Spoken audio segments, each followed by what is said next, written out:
Greetings, Earthlings. Level 33 goes underwater today for episode 9. Today we have the artist for everybody's favorite chapter, chapter 13, Approaching Epiphany. The chapter tells the story of the day when I almost drowned in a lake. On the outskirts of the famed Caribbean Sea is the gateway leading to the North Atlantic Ocean wilderness. It's called Barbados. And that's where Kevin Padmore has spun his tale. AKA Black Cousteau, Kevin is part fish and all photographer. As we all know, the Caribbean is storied with tales of pirates for good or worse, fighting oppression, fighting each other, taking things too far, acting a fool, trying and failing at being what the United Kingdom society would call good citizens. They won battles, they lost battles, and like it or not, it is a significant historical era in the formation of the United States. But I digress. Kevin Padmore is a steward of the ocean, a photographer, a firefighter, and an all-around extremely interesting person.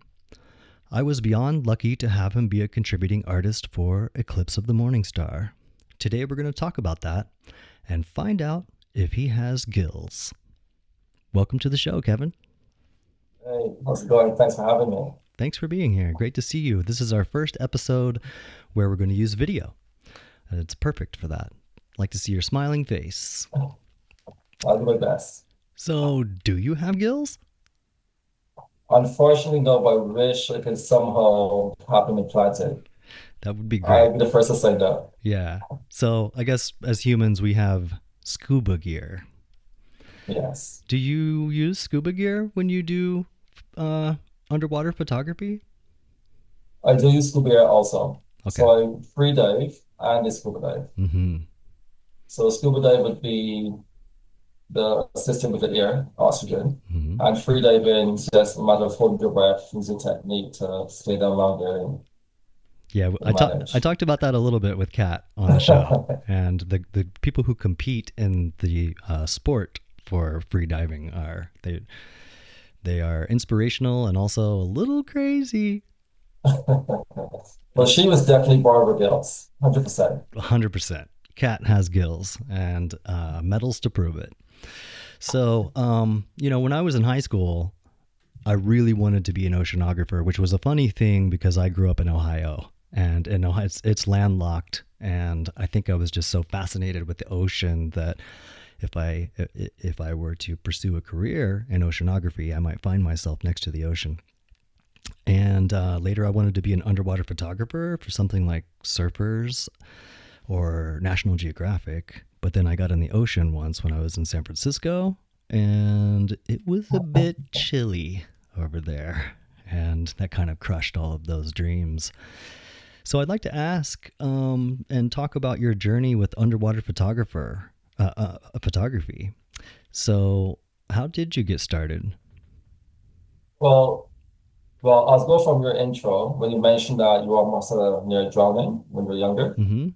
I also had the same Oh, experience. really? So as kids, we loved to go to the beach and hang out. Mm-hmm. And while I was in college, actually, I was probably like 17-ish, Mm-hmm. was down at a famous beach called Aqua Beach with my friends. And the tide, we never just having fun, and the tide just comes in suddenly. You realize that you're quite far out, but then the water level just goes up on you. And I'm heading back in, my legs cramped. And I was like, oh my God. So I was struggling to get back in. But fortunately, my friend at the time, Carlos, he was with me. So he's treading water, and he's pushing me as well. And I'm getting down, and I'm like, definitely not doing that again. And for years, I would refuse to go above like chest level. I'll get Okay. in, I'm looking around, I'm like, no, I'm not going to do that ever again. And it took me a long time to actually get back into the water because the phobia and the fear was in the back of your head, Yeah. and it takes some getting past it. Yeah. I can't blame you. And shout out to Carlos. Yeah, he definitely saved me that day. Good, good.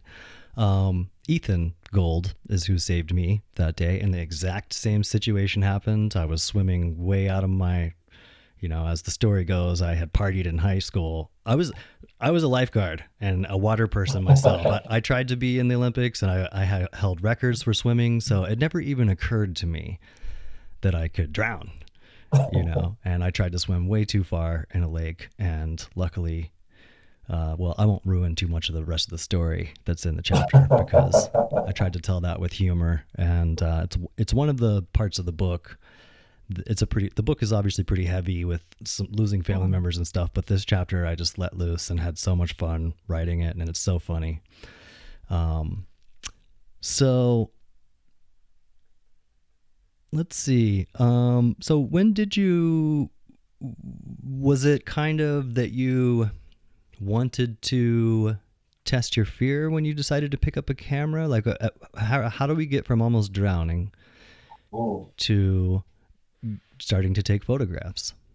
It was definitely a long progression. So I want to say initially, going back maybe 18 years ago, my now best friend, Quinn, he works with St. James Travel, and they do like tours and stuff. So he would always get like free passes for like catamarans. And we'd be in a catamaran, me and him, and everyone would jump in the water, snorkel, have a fun, and we would not get off the boat. Go on there, get drunk, look at everyone having fun, and be like, oh, okay, you enjoyed that, I'm staying here. Yeah, the And alcohol helps. everyone would like, just get in, get in. I'm like, nah, phobia, I'm not doing it. Fast forward now, 7 years ago, and one of my close friends now at Achievement's captain on Cool Runnings. So Oh, wow. he would always like take me out as well, his catamaran. And he managed to get me in there with a life jacket. He's like, listen, put the jacket on, you can't drown. Just get in, just get in. So I get in, and I'm like and I start looking around, I'm like, oh my God, it's a different world. You see the fish, you see the turtles, you see the shipwrecks, and it kind of like blows your mind a bit.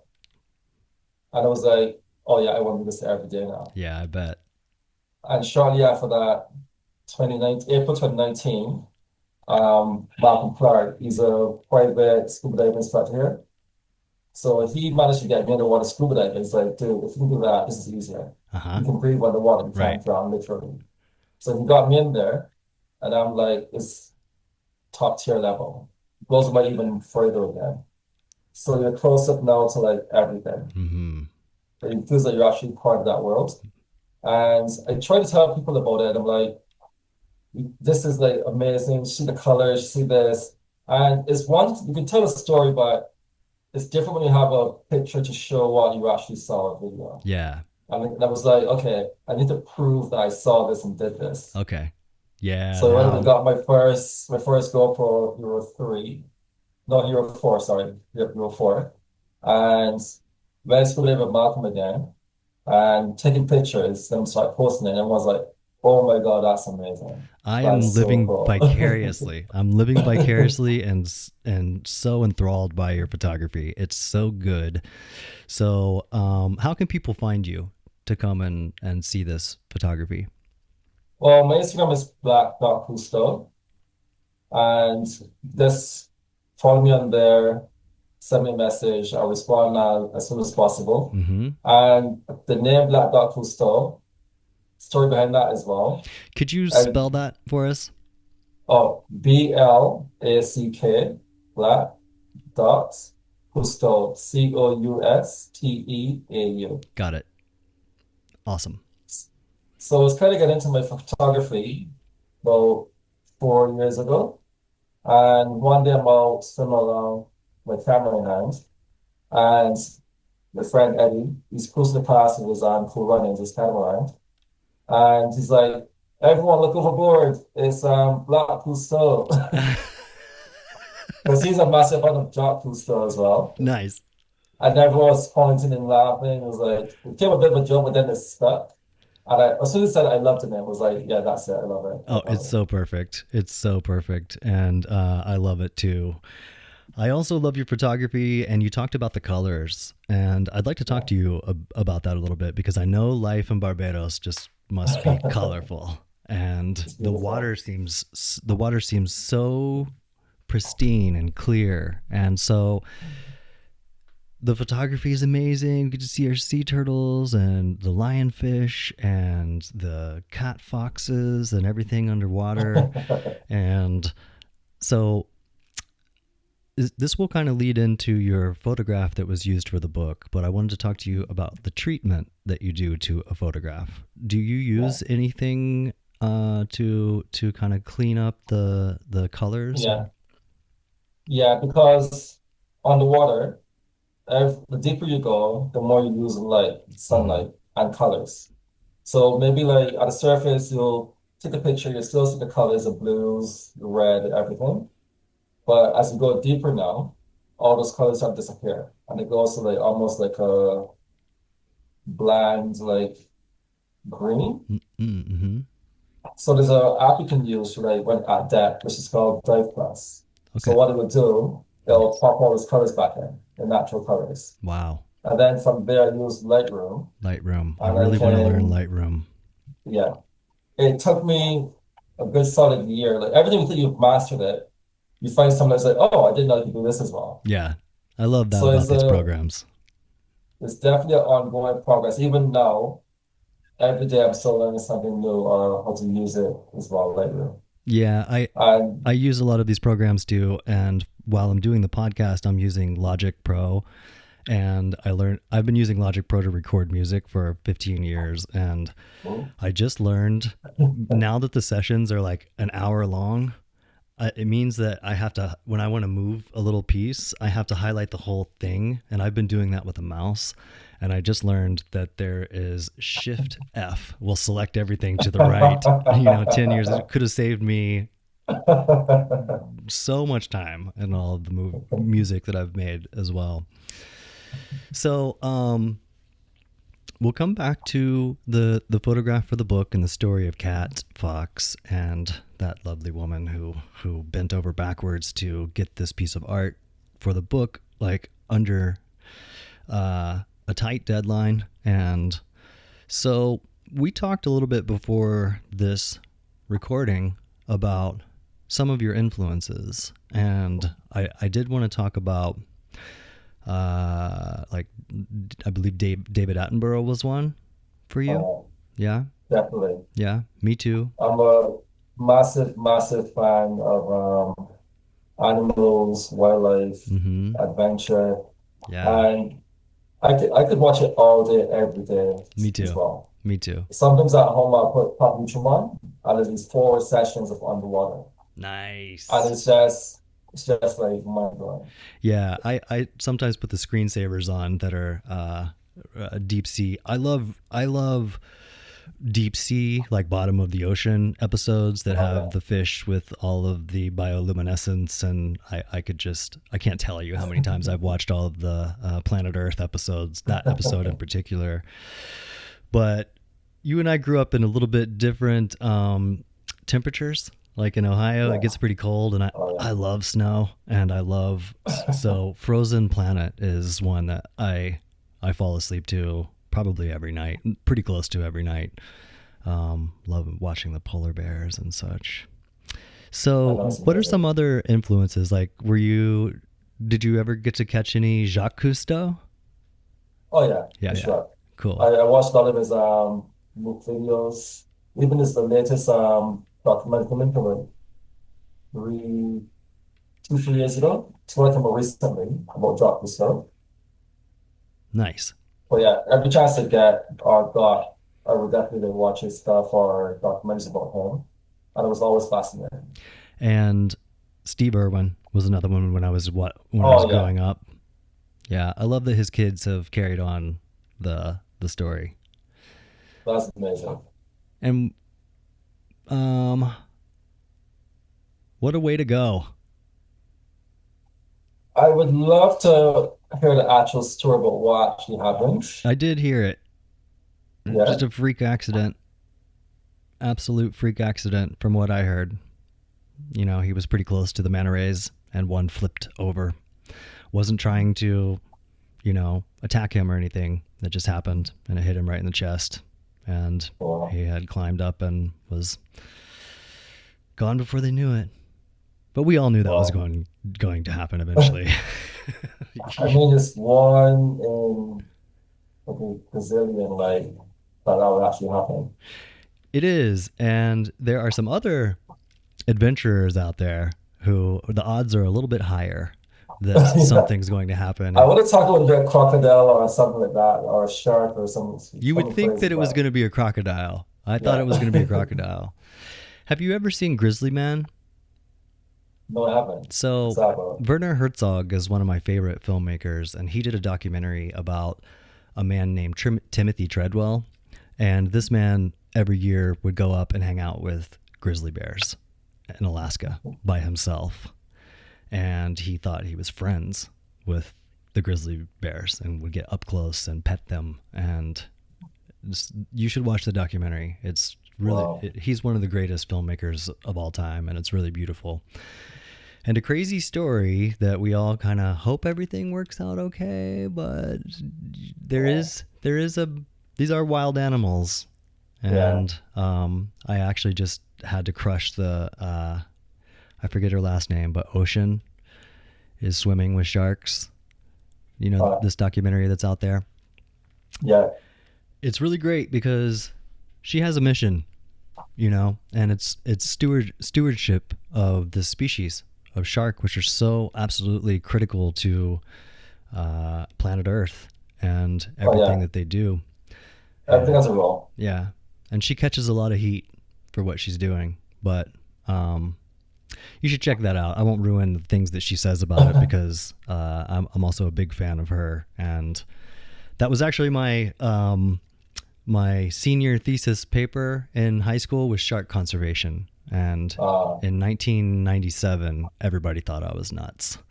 Like, why would you want to protect the great white shark? And for me, it was like, because it has such a bad rap, and they do. it's They just do. it's just an animal that's Even here on the island as well, like fishermen automatically, if they find the shark or net one, they kill it. mm, I mean, fair for them, they eat it, that's but it's also quite bad for because it's so high in mercury, so it's not actually a good meal to have. yeah, yeah. I actually But have had shark once. My dad tricked me into eating it, and I was so pissed off at him. It was while I was writing that paper. I remember very, very often when they come out of the water, people are like, "Oh, what do you see? Tell me about it. Have you ever seen a shark?" I was like, "Yeah, I have." Like that's the main thing or would want to see. Yeah, Most divers, scuba divers, free divers, you see a shark, you're stuck, you're like, "Oh my God, that's the holy grail. it is." And people are like, "Why would you want to see a shark? It's so dangerous." I'm like, "No, they're not actually." It's not as If they dangerous. It's dangerous if you're swimming around them and acting a fool and don't know how to act. I'm sure. Yeah, if they're in the wrong environment, they can be dangerous. Sure. Because most times that you see a lot of these TV shows when the sharks are like grabbing the cage and all that, they chum the water. So you're already getting them riled up. Yeah. Or with surfers, because they resemble, I know resemble like eels, Mm-hmm. their main prey. Yeah. And I've even seen like some shows where like sorry, when people in the water around like many sharks, and then one comes by and then gives a little nibble. And in my opinion, I think they're like babies. Yeah. You They mentioned this. want I to, love this. what's this? And they're putting them off like, oh, that's not food or oh, that's food. Mm-hmm. I don't think it's an intentional like, oh, I'm gonna kill them and eat it. I don't think that's ever been intentional. No. It's always a trigger or something that agitates. So if you're If it careful, if it was intentional, they would yeah, continue the meal. yes, and they don't usually do that. No. Um. Crazy great stories I've heard in my research of sharks, and I was just about to mention. Which one was it? Oh, well, I wanted to mention that all those videos that we see of a lot of the sharks, only recently are they starting to put laws in place where they can't chum. Mm. And so chumming is a huge part of why the sharks are aggressive on camera. I Yeah. think when you place blood in the water and fish food, they are feeding when they by the time they get to the diver or the shark cage. And luckily, they're starting to put some laws in place to not allow chumming, which makes finding sharks harder. But it also, doesn't teach this apex predator that humans How are to on the other behave. side of this. But I Um, think in any situation though, sorry when you are, even with locally here, turtles. A lot of times you see us taking like grippings of turtles and they're swimming all around us and stuff. Naturally, in the water, oops. a turtle that's not familiar with people, they'll they might get curious, but they tend to turn around and swim away. But because here we have like that kind of areas where we would bring fish and they notice a short meal, Hmm. they'll come around and they'll be friendly. But also, if some turtles actually get aggressive, like even if you're not feeding them, they'll come around and be like, "Hey, give me food," like, and they might give you a little nibble. Yeah. Same with sharks. You chum in the water, and if a turtle can do that, guarantee sharks can do it. Even stingrays as well. They tend to like they'll come up to you and be like, "Hey, is there any food around? Uh Like, huh. what's Yeah. going on?" So I It don't really think it's is like a that. baby because my Yeah. my son is constantly walking around. If I can't eat in front of him without him walking around and being like, "Hey, what's in that bag? I want some of that." It's all about food. Um, yeah, we could go on about sharks all day Yes. long. I would love to, but I do want to stay on topic and get a lot of information out of you today. Yeah. So I was going to ask you about your love for the ocean and its creatures, but I think that could possibly be also combined with another question that I Mhm. had that was kind of about life in Barbados. Seems very connected to the ocean. Like Yeah. that. Yeah. So, could you talk a little bit about your connection with the ocean and water because I know Kat also just has this deep love. Mhm. So, we talked about how you got in there, but if you want to combine that with, I know this question is loaded and all over the place, but just kind of the history of Barbados and what life is like now. Initially, I can say for sure, people aged 35 and up, maybe like 80% can't swim, believe it or not. Really? They'll go to the ocean, like myself, and they'll get maybe like this deep, and they wouldn't go swimming Mm-hmm. because it's been taught through generations. There's a saying, local saying, the sea has no back door. So if you go in, you get pulled out, there's no coming back. There's no Right. getting out from once you get in there. Yeah, that's And it's always been thought that don't go in the ocean, you'll drown, all that. The stingrays, we call them skeets in Barbados. skeets. Yeah. That's cool. So the the mythology is that if you go in the ocean and you're swimming, the stingrays would come on top of you and drown you. Oh, And then I've always been taught that. So I was like, really? Like, that means until now, I swim them all the time now, and I'm like, that that's would not scare me enough not to good. want to do it. So parents generationally will scare the kids of the water. Mm-hmm. You go to the beach, on the sand, walk in, come back out. So for a long time, no one would swim. Even at, during the water sports, almost no one wouldn't really have any fun sports. It was not really a big thing because there weren't a lot of people learn to swim while getting in the ocean. Mm-hmm. But I was happy to see that very recently. Our government's played a big part now in getting kids to learn to swim and Nice. educated about the ocean from primary school at a very early age. Nice. So they're breaking the cycle, whereas a lot more kids now are getting involved in like conservation, protecting the ocean, playing their part, telling their friends, their parents, like a small movement is beginning to happen. Oh, that is such So beautiful our news. Yeah, so our Ministry of Education, they opened this new hub in Carlisle Bay. I think it's the Oceanic. I'll get the correct name for you. Well, I think it's Oceanic something. What it does is that kids, I think 8 to 13 and then 14 to 18, they actually been doing the summer and they teach them about the environment, um, clean energy, and the ocean conservation, which I think is beautiful. And they only launched their pilot program, they just launched very recently, Oh, I which love is this like, so much, man. I love this so much because yeah, there's a lot of doom surrounding planet Earth right now, and oh yeah, I just love hearing that the initiative has been taken there. Thank you, Barbados, and the children of it's been beautiful Barbados. to see. Yeah, it I would really like to is. see our government play another active role in protecting, like during the peak season, which is our, I guess, your winter season, we only have two, which is dry and wet. Hmm. But your winter season, we get a lot of boats coming in, and you find that a lot of these boats, they're dropping anchor and dredging the sand and stuff, which, if you don't know what's going on, you think it's harmless. But you're pulling up coral, you're destroying other algae, and you're killing a lot of marine life.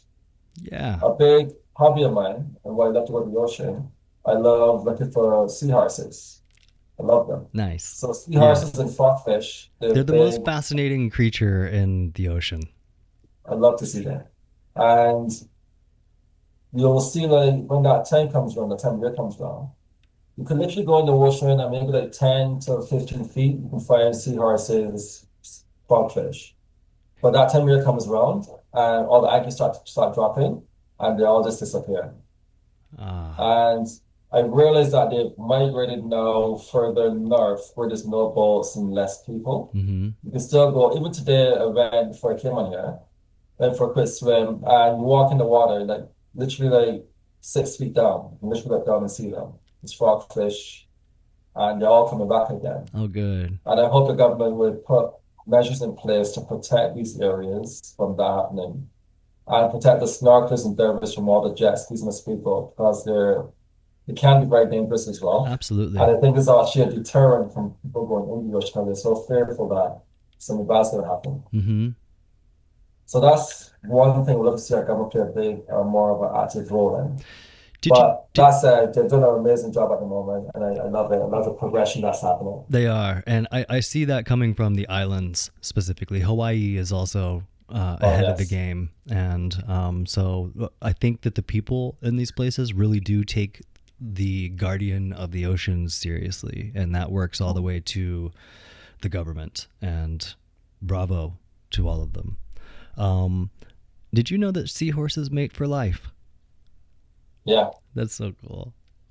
But unfortunately, I found my seahorse now. She was actually pregnant as well. Yeah. Oh, Yeah. congratulations to both of you. Thank you. You're in Yes. for a treat. And believe it or not, she's a scuba diving instructor. Oh, really? Yeah. We met in the water. We were friends for years. And then very recently, yeah. Perfect. That's just perfect. Are you guys going to have a water birth? I would love that, but I don't think she's gonna have Yeah. it. It's chaos. If you can convince her for me, yeah, Did do it. did Kat did Kat ever tell you the story of her firstborn? Oh yeah, that blew my mind.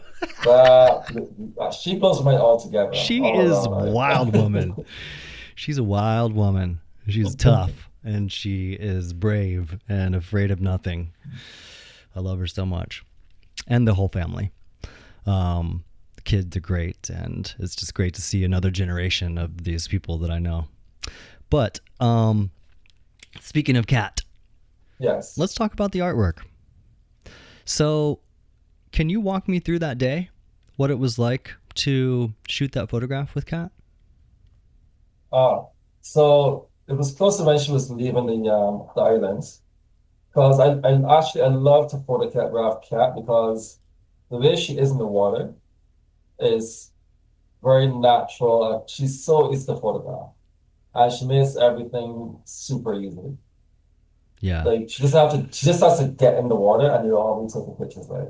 yeah, yeah. I've got pictures and videos, tons of stuff. She's probably got some a ballerina background, I think, and if nothing else, dance and movement, because she knows how to pose, It's her and element. uh, and I think in my opening of the book, I talk about the old painters of old chasing the female figure, You know, I think we all are that a little bit too, because it's such a beautiful form, and there's nothing more beautiful than cat fox in the ocean Yeah. with Yeah. starfish as a background. Yeah. So if I remember, this may or may not be true, but I know she was under pressure for a deadline, and I was also, you know, I've been working on this book for 5 years, so I tried not to push the artists, but I was also like, all right, I gotta get done with this thing soon, man. It's gotta happen. And I'm a madman who decided to sign up 33 amazing artists, and now I have to wait and be patient and kind for all of these people who are, for the record, giving their artwork up without charge, which is, I will forever be indebted and in awe of these people who believe in the mission of the book. And so Kat mentioned that there were some storms coming. Was that like an annual thing, or was there an actual typhoon coming your way? Well, every year we have our hurricane season. It's in around, I want to say July, August. Mm-hmm. But fortunately for us, where we're situated, if you look at a map, Barbados is not actually in the Caribbean Sea. We're a bit more eastern than the other islands. Okay. So we're technically in the Atlantic Ocean. Right. And where the winds come down, the Atlantic, the trade winds and stuff, it passes above and below the island. So a lot of times when we get hurricanes and storms coming through, they'll head towards us, but then they'll follow the currents and they'll drift upwards or below. So we might get some strong winds, rain, and lightning, but we never actually get impacted. Happened maybe once or twice ever in the last 100 years, but very seldom. Very seldom. We have so many similarities in our life, Kevin. I went to school in Savannah, Georgia, and the same is true there. There's a pocket inland, and so all the hurricanes hit either south or north of Savannah. And the last time a hurricane hit Savannah direct was, I think, in over 100 years ago. And so people don't evacuate for hurricanes. And I evacuated a couple times and it was chaos. So then I decided to join the locals and be like, I'm not leaving. It's not going to hit. Yeah, it's fine. It's funny. It's crazy. But we kind of got scared this year in Los Angeles because it's the same is true with the Santa Ana winds that come through. Usually Los Angeles doesn't get hit. So the fires happen and the winds blow. And so the fires usually happen around us. But this year the winds decided to change and blew over the city. And it was a little scary. Definitely made me be like, maybe I'll move to Barbados. It's not bad a bad place to live, to be honest. No, I can't imagine it would be. So you guys were headed out, and I'd like listeners to know something about photography and filmmaking in daylight situations. There are small windows, and this makes the production both exciting and a little nerve-wracking. And I imagine the same is true when you're working in the ocean. And 100%. For filmmaking, there are tiers of difficulty that are known in filmmaking that definitely increase the difficulty. And shooting on the ocean is one of them, because a camera is on one boat and the subject is in another, which causes for very jumpy shots. And so, in the ocean, what time of day is the best time for lighting? It all comes down to what you want to photograph. Okay. So I find that when I take snorkelers out, if they want to see like turtles and stuff like that, my sweet spot's between, I would say 10, 11:30. Okay. Because the sun, the angle's just right that you can get a nice clear shot of them and the objects. I'm sorry to interrupt. I'm hearing my Wild Thing upstairs. I guess they just got back. I was like, I thought it was his nap time. So I'm like, why is he still awake right now? But all right, I can hear him going wild upstairs. I'm sorry to interrupt. So That's fine. It's 10:30 all to fine. 11. For me, in my opinion, Yeah. I find that that's a good thing to like take snorkels on and get pictures of lemon turtles. Now, if I'm doing, let's say, 3 day photo shoots, I would prefer to go in the afternoon. So like between 1 and say like 2:30, Okay. because the sunlight now shifts to the other end. And you want to shoot at more at depth to get like nice crisp pictures. Mm-hmm. And more times than often, you get a bit of like particles the first like 5 feet in the water. So taking Mm, photos up there is not always good. I Like you see see. like lots of, so you want to get below that surface area and get some depth for nice pictures. And if you gauge it just right, the sunlight with the person, you can get like amazing pictures. Mm-hmm. But then I find that if you want like more like silhouette photos, like with what I did with cat, if you go later in the evening when the sun's not sunset, but at post 3 before like 5:30, you get nice silhouette shots. Or Mm-hmm. either between that time or you have to go at midday. So depending on what angle you want to get it from, Yeah. So you have to choose the time very particularly. it's a lot of production and to show up and to hope that your boat engine works and everything is firing and your subject is in a good mood and willing. It's so much to go into these photographs. And you mentioned the silhouettes, which reminded me of a great backstory of this that is really interesting. I did have a vision for that because basically in the chapter I am descending in a lake and I wanted to kind of replicate that. And so Kat and I we brainstormed about what we wanted the photograph to look like.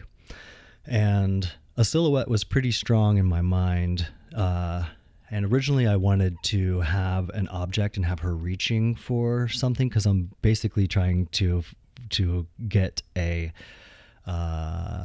sandal that I'm dropping.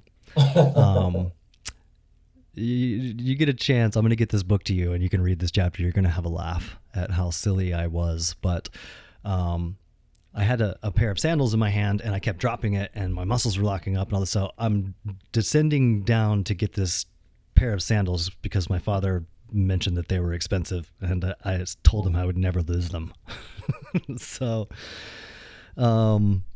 yeah, so I was thinking of an image looking up with a silhouette, and at some point during the brainstorming, Kat said, do you want me to do it nude?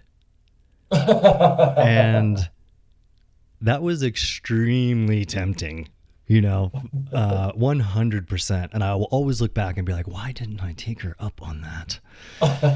Because again, the old artwork from the Renaissance and modern, this beautiful female figure, and here we had an Olympic gold medalist offering to do it. Yeah. But I told her, I want this book to reach children, and I want it to have the widest possible net to cast in order to help people who are struggling.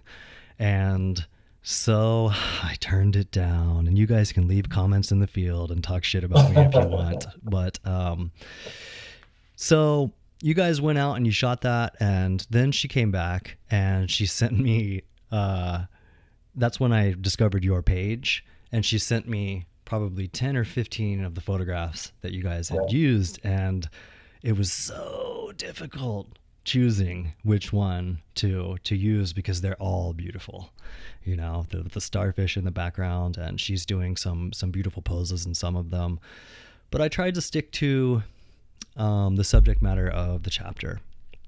And what we ended up with is in chapter 13, and it's so perfect. It's so beautiful. It's kind of exactly what I was looking for in it because and we get to see that it is a female figure. So we get a little bit of the female figure in there. And I just was beyond honored that I finally got a chance to work directly with Kat because we had been in and out of. I remember when she picked up a cello, and I was playing the cello with her in San Francisco, and so it just worked out. And I'm so blessed. She definitely really went out of her way to pull together that particular aspect. So thank you, Kevin, for making that happen. Thank you as well for putting me in the book. I feel honored to play that. Totally. Awesome. That is definitely shared. And after the session, we're going to get you a copy of that book one way or another. And yes. Looking forward to it. Yeah, I would prefer to just sign it and get it off to you.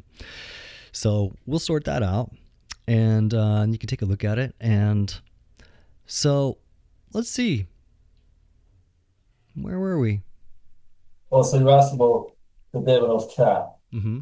And like I said, she's just naturally graceful in the water. She was actually amazing. You don't have to give any direction. Just it. Get in the water, just swim. And there was almost like no direction I had to give her. It's like, just get in there and swim. The one thing I did really is because I wanted to test different shading. So I wanted to get her shots of her directly above me with the sunlight, kind of a bit of sunlight in the background. Then I want to get shots like underwater, but still below her, then some above her. Because it helps me to gauge for like any future projects and different shades, different times. It's all studying. Yeah. And because I work shift work and her times were like kind of some school, her work and stuff was different timing. Yeah. So we're told perfectly that when we're both free, it will be at different times of the day. So then now I can gauge our people, our objects, different times of the day, different shading, how this works with my camera, where best to take. So it helped me a lot, was massive help. And I mean, everything just came together. I love when it happens like person. That. It doesn't happen like that every time. Yeah. I hope she comes back soon. Me too. I hope she calls me and is like, "Hey, do you want to go to Barbados?" And it all works out to where I can also go and go exploring the ocean with you guys. That would be a dream come true. I will want to drop a pinpoint something though. When I know your history and my history of having fear in the water. So during COVID or just post COVID, that's when I found more time to be in the water. And every time I posted stuff, my friends always were like, "Can you post more stuff? We're still on lockdown. Post more pictures, do more." So that kind of got me going also with posting and taking photography. And I had friends be like, they see my post and be like, "Hey Kev, can we do that for you someday? Like take me out with you. Like I've never snorkeled before. I'm not sure if I can do it." And I was like, let's go. So I started a pet project for people who never tried it before, or people who had fear of the water.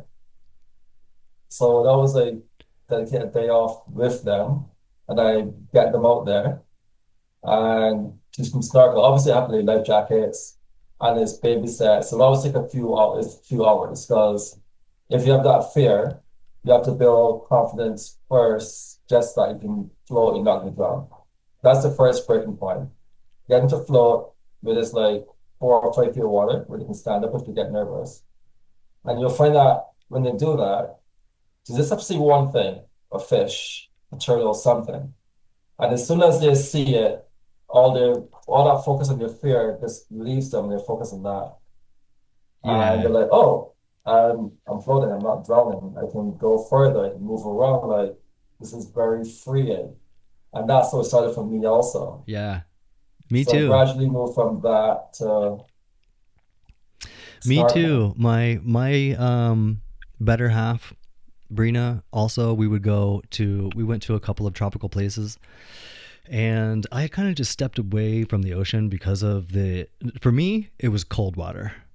Like I was a pretty big competitive swimmer when I was young in Ohio, and we would have to do these practices at 5 o'clock in the morning in the early spring. So it was ridiculously cold, man. Like, and I would just just resist. And my mom would have to throw me in the pool and such. So I just got this cold water no in my mind. And then I went in the water in San Francisco and was like, I guess I'm not going to be a surfer. But a wetsuit's not going to cover it for me. And so eventually, Brina and I go to Costa Rica, and we're on a tour of Turtle Island. And it's beautiful. It's amazing. This story is also in the book. And I am resisting because the water is a little chilly. And I'm like, no, I'm not into it. And she's popping up from the snorkel and being like, you're missing out. And these people are messing with me. So eventually I just lose my shit. And I just jumped in. I dove straight to the bottom. And we saw a lionfish down there. And we're down there. And the water was really murky. And it was really cold. But I just stayed down there until basically I was turning blue, and I came up and my lips are blue and I'm freezing. And from that moment on, I think we went to Hawaii once. We got lucky enough to go to Hawaii. And after that, I was like, let's get the snorkel. And Brianna's like, really? You want to do this? And I took a little camera out there, and we were blessed by a sea turtle that just was cruising along with us. And he was trying to take a nap on the floor, I think, or he's just like chilling. He didn't do anything.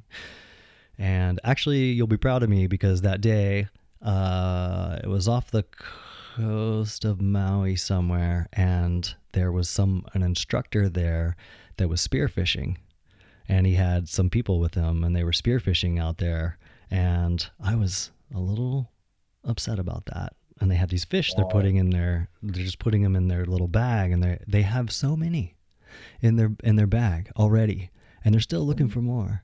So you know what I started doing? I started taking a deep breath and going down there and like scaring all the fish away.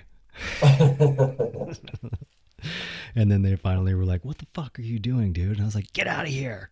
Leave these fish alone. Ridiculous. But yeah, so great job, dude, with that wonderful program that you've set up. I hope if people listen to this in Barbados that they take you up, because the ocean is a magical place and there are not a lot of people. One of the most rare creatures you're going to find is a Black Cousteau. And he's out there helping people. And so take him up and go see a Black Cousteau in the ocean, and make sure that you wave to the fish for me. And let's see. You're a firefighter too. Yeah. We just have. It'll be 20 years, on August 15th. I'll be doing 20 years. You're just laying it all out there on the line for your community. What a good dude. Yeah, that's another one of my big fears. It's freaking fire, So there is a slight connection between my job and the ocean as well. Because naturally, firefighters, we see a lot of stuff, I can imagine. and we're involved in a lot of stuff making clear in your mind. And people always ask, like, what's your getaway? What do you do? And initially, it would be grab a drink. You go to work, see some shit, go home, Mm-hmm. have a drink, and disconnect. So it used to be going out partying, really going to like going to the gym to like burn off and like stress or That's a good one. just to mind off things. But then COVID happened, and I learned to snorkel, got Nice. more into it. And from snorkeling, I started to try freediving. So my best friend from school, Shad Sharendo, weird name, good guy though. Yeah. He was like, okay, like everything's locked down, let's get in the water, let's do something. And we got in the water. I've been watching all these tons of like freediving videos, like how can we get down and do this? And our first was like maybe like 5, 10 feet, and we thought like we were on top of the world. I was like, do you see that? It stayed for like 30 seconds. I couldn't do it. Amazing. But then like when we started to like progress and we started gradually getting like deeper and meditating, it was so therapeutic. Like it's nothing more therapeutic than freediving. And everything's like there's no cell phones, there's no like traffic, no No noise. sound. It's just peace. Mm-hmm. And it's so calming. And I guess I love that. Yeah, and there's also a focus, right? Like that's the thing with meditation. When I try to meditate, uh, I've gotten a lot better at it in the last 5 years of just sitting and meditating, and I have a very loud mind that is constantly thinking. But I imagine if you're in the water and It shuts off. it shuts off, and if you're trying to dive, you have something to focus on to just shut it off and no sound. The water was definitely my happy place as a child. And you mentioned going deep, and I remember being a child, you unlocked a memory there of just like trying to go deeper and deeper, and the deep end of the local swimming pool was such a huge excitement. You know, you're graduating to another level of just being in the water in general. I know that's my therapy as well. So my disconnect from work now Yeah. is going to the ocean, and your focus is the photography, taking pictures. Yeah. It numbs that, like normally, like now, I'll be on my phone like every time someone's calling, someone's ringing, works, needs something done. It's just go, go, go all the time. Mm-hmm. And for like an hour and a half, sometimes 3 hours, you can disconnect from everything. Nice. No one can call you, bug you, contact you. You're just there. And it's, for me, is very meditative. Mm-hmm. And yeah, that's my disconnect. Well, really take advantage of that in the next few months, because yeah, for a little bit, your time to get to the ocean and get down might be a little restricted with the little guy or girl coming. And it's the best thing in the world, but that's one piece of advice I'll throw at you. Try to keep that going while you're going, because when you're not sleeping, and we're talking about a wonderful new addition to the family, of course, and that first 6 months is gnarly, and I was not prepared for the no sleep and sleep deprivation. I wore this shirt to be symbolic, because the male seahorse is the one that carries the baby, and it has them. Yeah. And funny, my girlfriend's always like, "Oh my God," and I'm like, "Yeah, I'm getting the belly right now," and I'm like, my back's hurting. She's like, "Kev, I'm not the one who's pregnant." I'm like, yeah. I'm surprised. I'm so surprised she hasn't come at you yet with the She does. the hormones that are coming with her, because even I'm blessed to have my partner is the chillest on the planet. She just is medium. Nothing phases her, which is pretty annoying for me because everything phases me. But when she was pregnant, there were just a couple of moments where she's just a little testy, which to me was huge, you know? And what I mean by that is she was like, she might have said, "I'm uncomfortable." You know, I can't sleep because my back is hurting. You know, I know that there are other people with higher thresholds of expression like myself. And if I was pregnant, you'd probably just stay away from me. I would be such a baby. Oh, she's trying to convince me to wear a watermelon. She's like, "When I get back, you're gonna put a watermelon in your shirt, and you're gonna have that stuff for at least a day or so." Oh man, and your back is gonna hurt badly. You know, that's the thing. It's such a beautiful experience to be able to watch it both with animals in the wild and seeing that happen, but when it's someone that you love that's going through this, you're in for a treat. It's like it doesn't really hit you until a certain moment, and then you're just like, what is this miracle world thing that we live in? How is this even possible? I don't know. I like to think about the science behind things, and I think miracle is just the best way to describe that thing. And then they come out and they shit everywhere, and they scream, and they walk around and point at other women's boobies and say, "Boobies." You're like, dude, oh my gosh, what is going on here? So, and for everybody that's listening out there, even though he's only 1 year old and he did point at the girl's boobies and say "boobies," I still pulled him aside and said, "Son, you can't do that. You can't do that. don't do that. Don't be like that dude, because there are men adults that are out there dipshitting around doing shit like that. But anyway, I digress again. Yeah, man. You are an inspiration, Kevin. And I knew you would be, because you're close to Cat Fox's heart, and that girl has great taste in humans. And I don't want to rule out a group session for a future podcast with you and Kat at the same time. I'd love to see you two bounce back and forth. I would love that. Yeah. I would absolutely love that. Yeah, I know she was open to that. And brother, I wish you all the greatest with the new chapter that's coming in you and your loved ones' lives.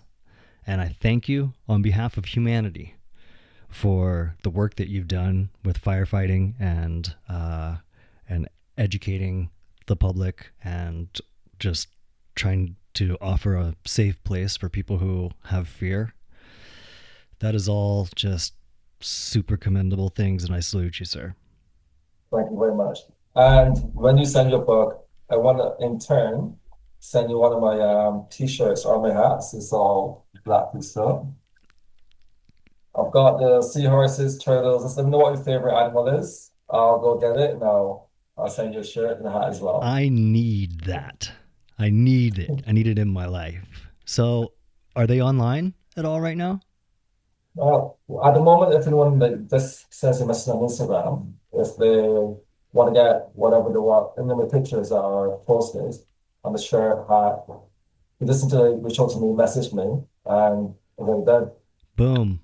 That's where it's at. And I highly suggest everybody goes and gets it and supports this man to the fullest, so he can keep on helping folks and enjoying his love of the ocean and sharing it with people.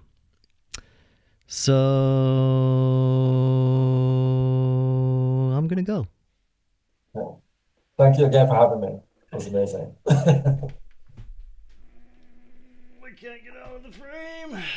I'll have to do some special effects for that one. Thanks for listening, everybody. Peace out. Cheers.